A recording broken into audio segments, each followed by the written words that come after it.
అదేంట్రా చెప్పకుండా వచ్చినావు, ఒక్క ఫోన్ కూడా చేయలేదు. బావేడి? ఏ నేను ఒక్కదాన్ని రావద్దా? అలా అని కాదురా, చెప్తే నేను వచ్చి తీసుకొచ్చేవాడిని అయినా కదా. బావకు నాకు గొడవ అయింది అన్నయ్య. అయినా నన్ను అస్సలు అర్థం చేసుకుంటలేడు. నేను వెళ్ళా.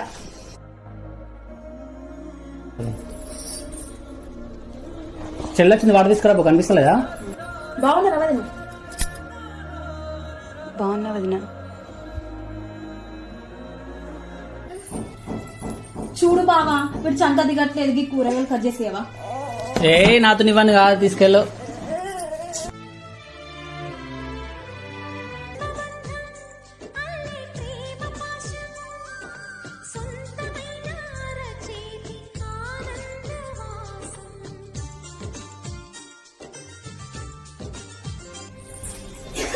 చూడు బావా ఎంత బాగుందా. ఏ నా తలకాయ తినకు, నడు.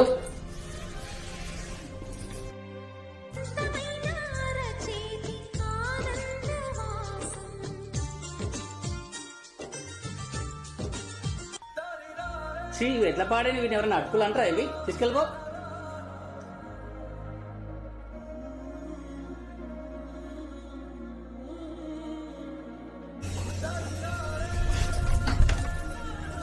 ఏమేంద్ర చెల్ల, ఎటు వెళ్తున్నావు? నేను ఎంత తప్పు చేసిన్నో, బావని ఎంత అపార్థం చేసుకున్నానో నిన్ను చూసిన తర్వాత నాకు అర్థమైందన్నయ్య. నా తప్పు సరిదిద్దుకోవడానికి వెళ్తున్నా. ఏమైంది బావా డల్గున్నావు? ఏం లేదు, 2 రోజులు ఉంటది అనుకున్నాను, అప్పుడే వెళ్ళిపోయింది. అబ్బా ఏమన్నా యాక్టింగ్ చేస్తానవా? మీ చెల్ల పోయేటట్టు చేసిందా నువ్వా? నువ్వేనా తక్కువ తిన్నావా? అయినా బావ ఎట్లా అంటాడో మనకు తెలియదా అని. దానికి ఆపరం అదే నాశనం చేసుకుంటా అంటే మనం చూస్తూ ఊరుకుంటామా? నువ్వు సూపర్ బావా. సరే కానీ అటుకులు తీసుకురాపో, సూపర్ ఉన్నాయి.